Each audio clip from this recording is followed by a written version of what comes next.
Good evening and welcome to the midweek edition of Primetime News. I'm Joy Gosses. In our lead tonight, Head of State Dr. Hage Geingob earlier today highlighted that a good governance architecture and inclusive governance are prerequisites of job creation and alleviation of widespread inequality in Namibia. He echoed these sentiments during a wide-ranging interview at the second Qatar Economic Forum in Doha. Let's have a listen. Now our aim is to unite our people because exclusivity spells, conflict, inclusivity spells harmony. I believe in that. So we have to be inclusive in governance and therefore include everybody, tribe, race, to run Namibia. We're trying to do that. Without that, you can talk about addressing poverty, creating jobs, if there is no good governance architecture, that of what I call third wave African leaders. Because Africans used to have first wave leaders who were very important people who told us to get up and fight for our freedom. That is Kwame Nkrumah, Sekou Touré, and that, like little gods, highly respected. Second wave were caught up in a Cold War confusion, one-party state, military coups, and so on. The third wave leaders are coming, they're not big people. Physically, I'm big, but I'm not Mandela or Semnioma. So we come through constitutional means, honoring term limits, come through democratic process, honoring term limits, dealing with processes, systems, and institutions. So that if I agree with you today, as I'm in government, come and invest there in that country, and I go, it shouldn't stop. Right. But there will be processes, systems, and institutions. Institutions are our courts. Right. Our courts are very independent. Moving to the town of Rehoboth, where a suspected school teacher was arrested on Tuesday for being in possession of Mendrix tablets. Nambul's Chief Inspector Eliphas Guwinga told Primetime News today that more arrests will follow. Recently, or yesterday, that was now the 21st of June, a female, Namibian female, 30 years old female was arrested after she was found with about 2,417 alleged Mendrix tablets. Now the overall value or total value of these substances of tablets, Mendrix tablets, are about 290,040 Namibian dollars. Police are currently investigating this particular crime. Everything when it comes to drugs, it's dangerous, and therefore investigations are already ongoing, and if there are more suspects, definitely they will be arrested. The Namibian police force have arrested a number of suspects that was found with different types of cookies, various cookies. Now these cookies contains cannabis. The suspects were arrested in Windhoek and also in Katima Mulilo. So it means that the market is already in various towns. So the police force is investigating this particular crime, especially since the cookies are, hidden, or rather there are substances that are concealed in these particular cookies. Difficult to detect since it has got the same form, same shape, as well as the same flavor. And as we can see, the type, how it is designed or made, it means it's to attract youthful customers. And since it's attracting youthful customers, buyers, it means our children are targeted. Moving on to mental health related matters, Emanda Nashibili, a registered nurse and a mental health advocate, has lamented the lack of vernacular-speaking mental health professionals as one of the challenges to better tackle the scourge of mental health in the country. We have good psychologists that can speak English only, or a psychologist can speak English and Oshiwambo, but we need a psychologist that can speak Suvia, Silozi, Mafwe, and Rukwangari, Girigu, and other vernacular language or in Namibia. So I think it will be helpful if we have psychologists that can speak the language, so that even if I'm in Katima, in Sangwari village, I would like someone to speak with me in Subia. Then I'll express myself. Yeah, language barrier, it will have a lot of effect on the patient's condition.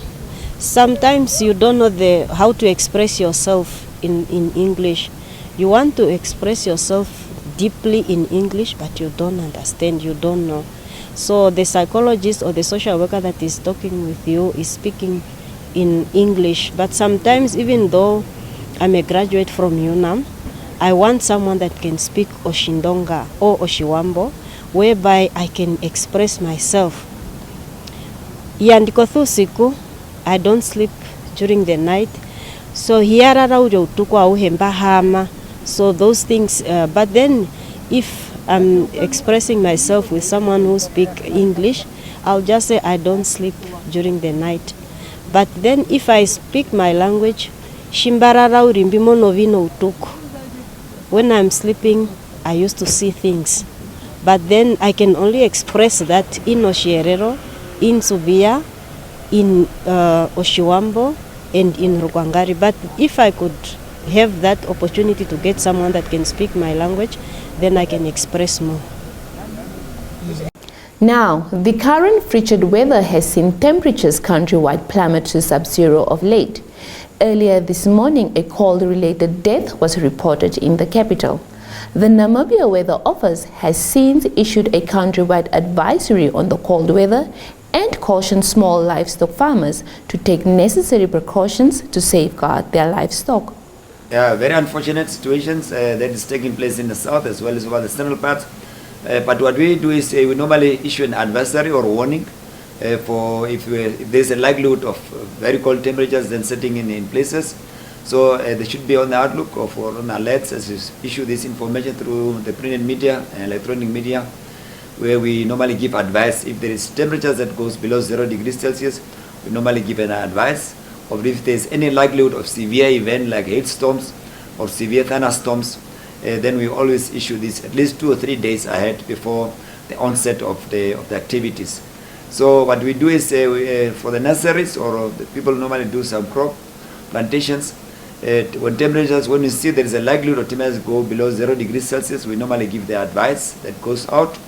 And for the small stock farmers, at least to make sure that they keep the animals at least in a closed environment, because once they are exposed to these cold conditions out there, then it becomes very destructive. They can also lose some small stock, and that also comes also in normal to the human beings, at least not to expose themselves to this severe coldness, at least to keep warm and also be like, for example, in an enclosed area or at least in a house or environment where it's slightly warmer then. When we return, 50 farmers and UN officials attended a one-day workshop in Chivarango.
Primetime Buzz brings you all things business and economics, and Bilateral Business Matters lead the segment. Executive Director in the Ministry of International Relations and Cooperation, Ambassador Penda Nanda, recently revealed that Namibia and South Africa will next week host the third session of the Binational Commission to review cooperation in a wide range of areas. Isabel Bento compiled our story. These will include diplomatic, legal, economic, social, and defense and security issues, Executive Director in the Ministry of International Relations and Cooperation, Ambassador Penda Nanda, said in a media statement today. The two countries are also expected to consider and sign new bilateral agreements and memorandums of understanding at the session set for the 28th of June until the 1st of July 2022. Nanda noted since the transformation of the Heads of State Economic Forum into the Bionational Commission in November 2012, the Bionational Commission, co-chaired by the Presidents of Namibia and South Africa, has provided an impetus to further enhance bilateral cooperation as well as a platform to exchange views on issues of mutual interest and concern at the regional and multilateral fora. He further said the ministerial session will be chaired by Deputy Prime Minister and Minister of International Relations and Cooperation, Netumbo Nandi-Ndaitwah, and co-chaired by Dr. Naledi Pandor, Minister of International Relations and Cooperation in South Africa. The Namibia-South Africa Binational Commission will commence with a senior official session co-chaired by Ambassador Nanda and Director General of the Department of International Relations and Cooperation in South Africa, Zane Dango. More than 50 farmers and officials from the United Nations Food and Agriculture Organization and the National Commission on Research, Science and Technology today attended a one-day workshop at Otjiwarongo to finalize a national draft document that will guide local bioeconomy production activities. Mulisa Simiasa attended the workshop and compiled this insert.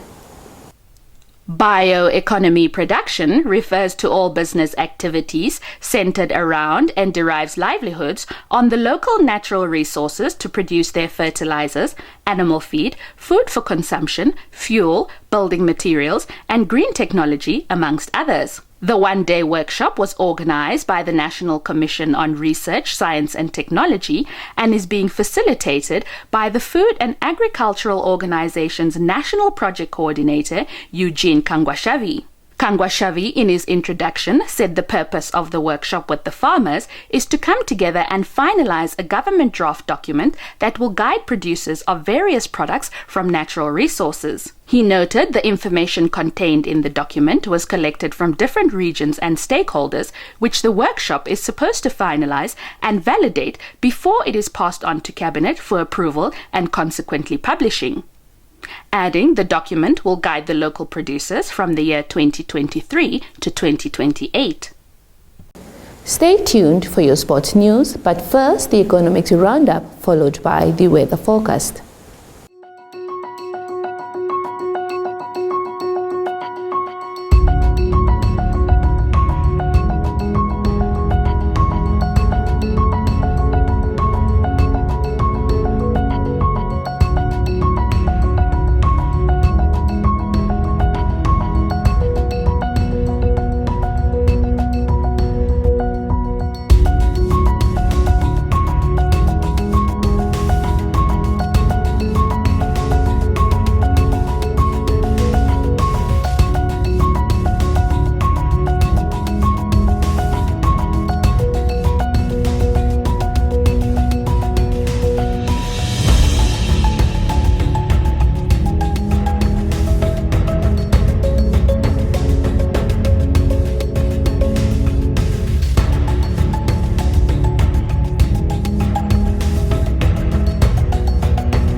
Welcoming you to the planet of sports on Sport Planet. I'm Michael Madimba.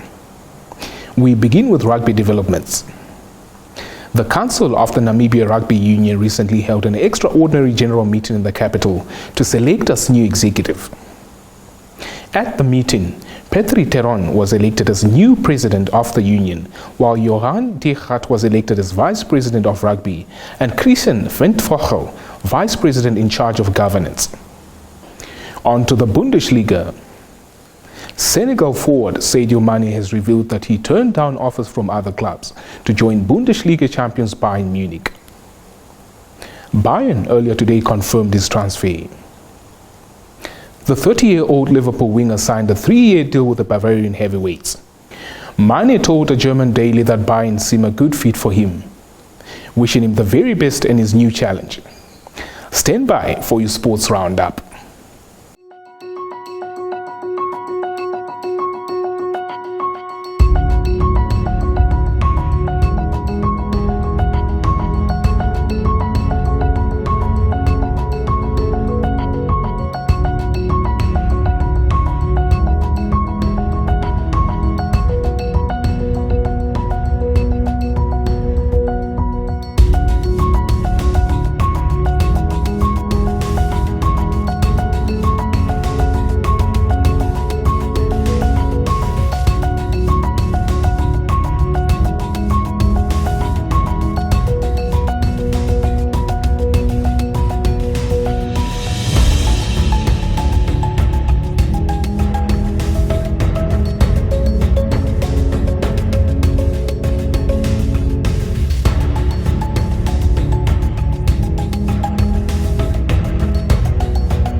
That's where we leave it for this evening. Many thanks for watching.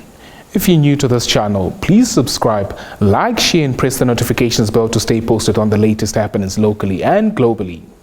Do join us on the morrow for yet another edition of Primetime News. From myself, Michael Madimba, and the entire production crew, it's good night.